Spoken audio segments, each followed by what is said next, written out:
is a sadist. But like any abused child wearing a metal bikini changed to a giant slug about to die, I keep coming back for more. Not to mention, you had the unmitigated gall to let that chick, the new girl who plays my mother, Queen Amadillo, or whatever her name is, she wears a new hairstyle and outfit practically every time she walks through a door. I mean, I bet she even got to wear a bra. Even though you told me I couldn't, because there was no underwear in space.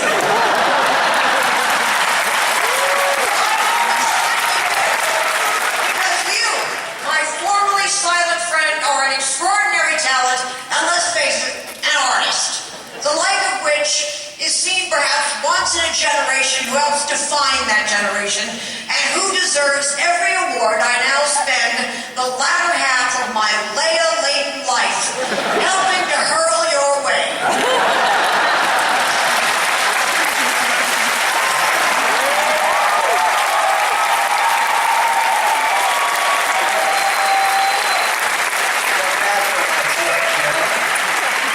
Was that fun?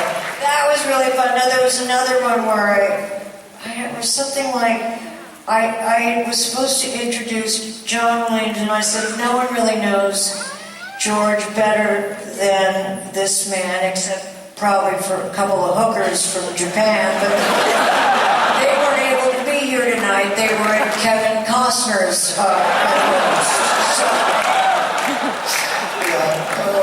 Hey, we have a little thing we do here to give you an opportunity to plug whatever it is you're doing. And can we run that little intro and set it up here?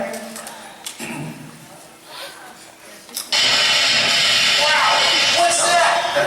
That's not it either.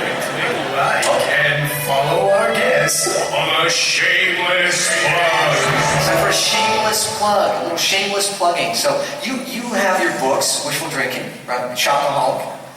Right, but are you working on something else? Are you writing again or anything? Is there anything you want to plug? I'm retired. No, I don't know what I'm doing. I forget. I am doing something though. I must be. Nothing else would make sense. You're tired. I'm writing a musical. I'm working on it anyway. A Postcards from the Edge. Yeah. And I have done a sort of cable pilot thing of one of my books, The Best Awful, that Meg Ryan was going to do, and I'm working on another book, and I'm trying to make a go of it. Yeah, I think someday somebody's you going to might see stick it. with it? You can stick with it. But do you like writing? Do you find that's relaxing? Is it? No. No, I like having written. It's like you like having gone to the gym, but not really going. Because you're abnormal and in your shape.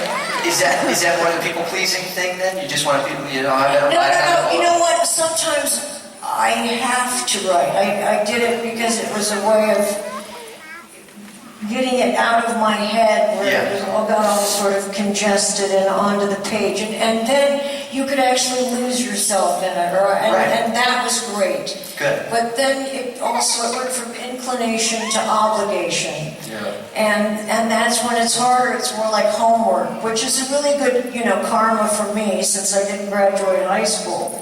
So I have homework for the rest of my life. You didn't either? I didn't either. No. And Look how well we everybody turned said, out. look, yeah, and look at, we're a mess. We're short. We are. We are short. Okay. Well, I would love to give all these folks that have diplomas to ask you a question because they're much smarter than us. Would you be okay if we ask some questions? Absolutely. Okay, very good. Where do we have? Do we have our guys out there? Mark, are you there? Mark Daniel, ladies and gentlemen, and DJ Elliott are out there. Yes. Okay, Mark, what do you got? I have a guy here. What is your name and what is your question? My name is David. I want to know what your feelings are about the Roseanne Barr roast a few weeks ago because they really gave you a hard time, but you were very good on there. Well, that's sort of I thought we were roasting Roseanne, but it turns out when you go on a roast, everyone gets roasted.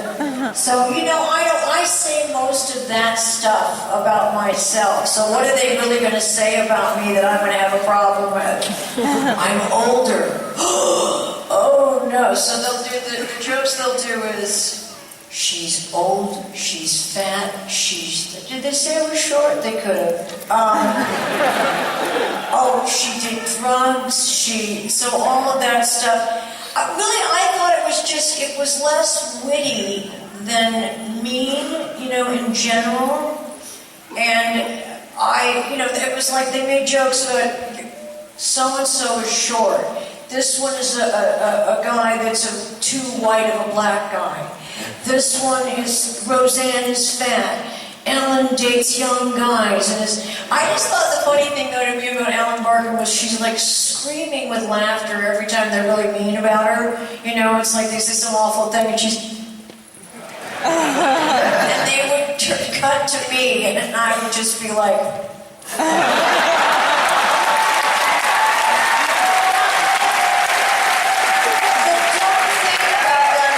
A lot of kids here, they just kept making jokes about how all of the women on the show were so old that we didn't menstruate anymore. And so when I got up, I said, I just love hearing a bunch of great menstruation jokes. God, sorry we haven't had those tonight, but that's literally was the caliber of the jokes. So I won't be doing that again. Aren't you glad you asked that question?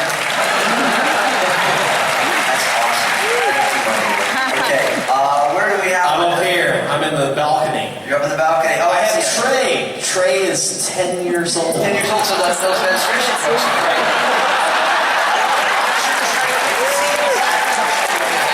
Station is actually a train station for men.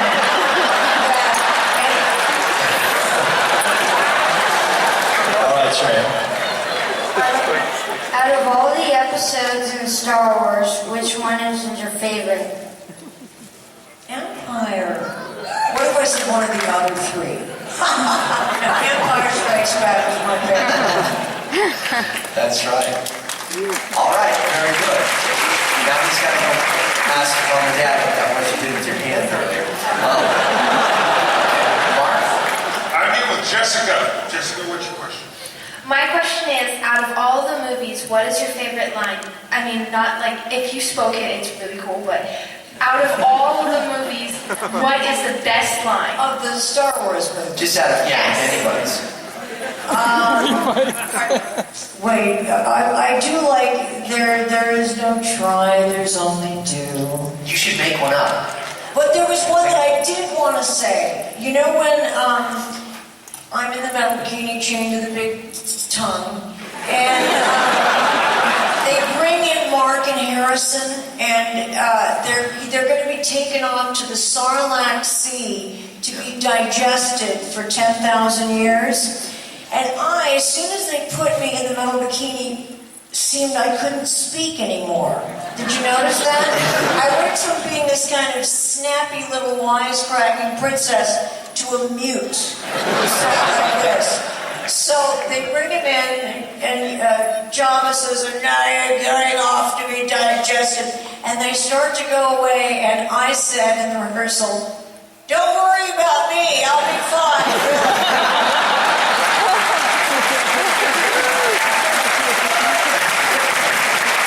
That would have been my favorite line.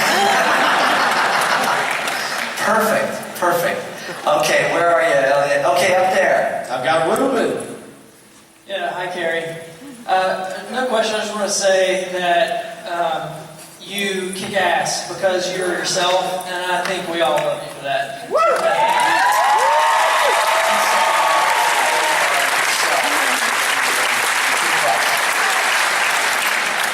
Edited for television. Very nice. Where are you, Mark? I'm over here with Eli. Oh, right over there. Eli, what's your question? You've probably been already asked this, but first of all, is Luke or Han a better kisser? And did any of them slip you the tongue?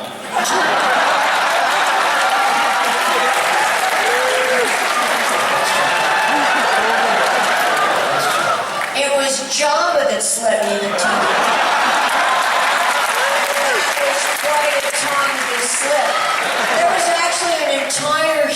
human that was involved in being the tongue. He just was one, So no, actually Harrison doesn't like screen kissing, and he said one time, I don't know on what movie and with whom, but he had put an oyster in his mouth, and when they went for the screen kiss, he slipped it into his co-star's mouth. And I think we have a photo of that right here. That's lovely. That's nice. You want that one? I don't kiss mark in it, do I? No, it's that, are you a little, you scruffy looking, isn't that what that's not really kissing though, tongue-wise. So, screen kissing is weird. That's all I have to say. That's all I have to say about that. All right. Elliot? Yes, here's Lowell. Hi, Carrie. I just wanted to say that I have a huge crush on Princess Leia, and if Princess Leia was a real person, I would marry her in a heartbeat. And of course, I'm not the only one. There's a lot of people who have a crush on Princess Leia. How do you feel about playing one of the sexiest female characters in movie history? Do you feel happy about it? Do you feel kind of weird about it? It enrages me. It doesn't make sense to me, kind of. I didn't really think, I didn't know it at the time that it was like that. I can't quite explain it, but it didn't seem sexy to me. I was, 24 years old. I really liked shooting the Rolling Stone cover in those outfits with all the monsters, though. That was cool. But I didn't feel sexy, so then that was really not my thing. Okay. But I liked working with my double, because someone else was wearing the outfit too. Yeah, and so we were like the double men intergalactic twins. And that was nice. Ben, did you think? Wow. Can you choose which one's which? Okay. And only our hairdresser knows for sure. I was supposed to say hello to Sandy, Charlotte, and Teddy Barlow. There, I did it. Shameless plug. Shameless plug. It's a shameless plug. We've got another one here? Yes, I have Eli. Oh, over there. How you doing, Carrie? Good. We were here the other night with Kevin Smith, and he had some really interesting stories about you. Were you hesitant about playing the nun in Jane and Silent Bob Strike Back? Was I what? Were you hesitant about playing the nun? No. My mother played a nun and I wanted to get back at her. No. No, I actually played a nun before that, so I have kind of a nun tendency. So. And you act so much like a nun just in your day-to-day, too. Yeah, I have a very strange. Very nunly. Yeah. Sisterly. Okay, do we have another one up? Yes, I got Okay. Mike. Hi, Carrie. I wanted to ask you, do you think that the Sarlacc pit is misogynistic? You say so. No, actually, when we walked onto the boat and we looked down at that, I don't know who said it, but someone said, Pauline Kael is going to have a field day with that. Who was the, very feminist critic at the time. But the thing about, and when I first got to the set that day, they were all very, very quiet on that boat, right?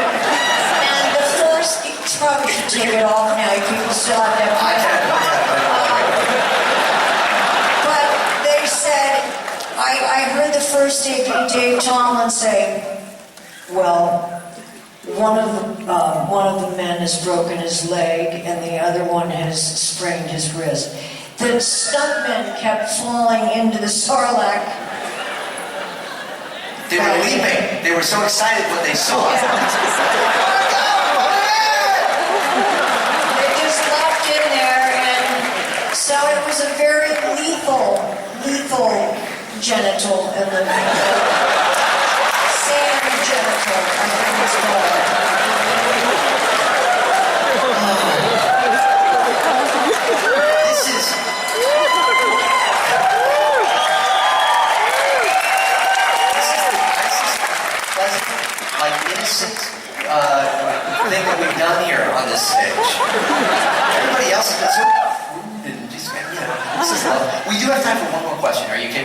as long as it's about the Sarlacc pit. James, I'm over here to your left. Vinny, the last question, Vinny, goes to you. Hey, Carrie. In a perfect world, George would actually make the last 3 movies that we've always heard about. If he actually got up and did it, would you come back? Oh, completely.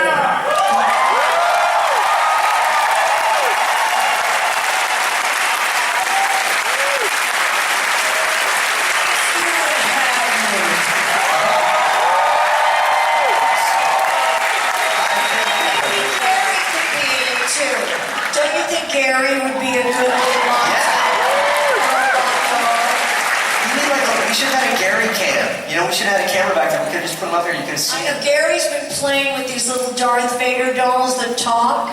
And so every so often I hear from the other one, Luke, I am your father. It's Gary with the little toy. We love Gary. We want to let you be able to get back to him. You know, we do this one thing here as a way to remember it. You know, everybody's been taking photos all night and taking these pictures, but it's pretty much just you and I, you know, talking. So we have a little something that we call, go ahead and run that. It's a Celebration 6 phony photo memory. It's a phony photo memory. So everybody get your cameras ready. And is there something that you would like to do with me as the host that's a little different, something you've never really got to do before, with a kind of a freeze frame thing here, and you can I want to just spank you. You want to spank?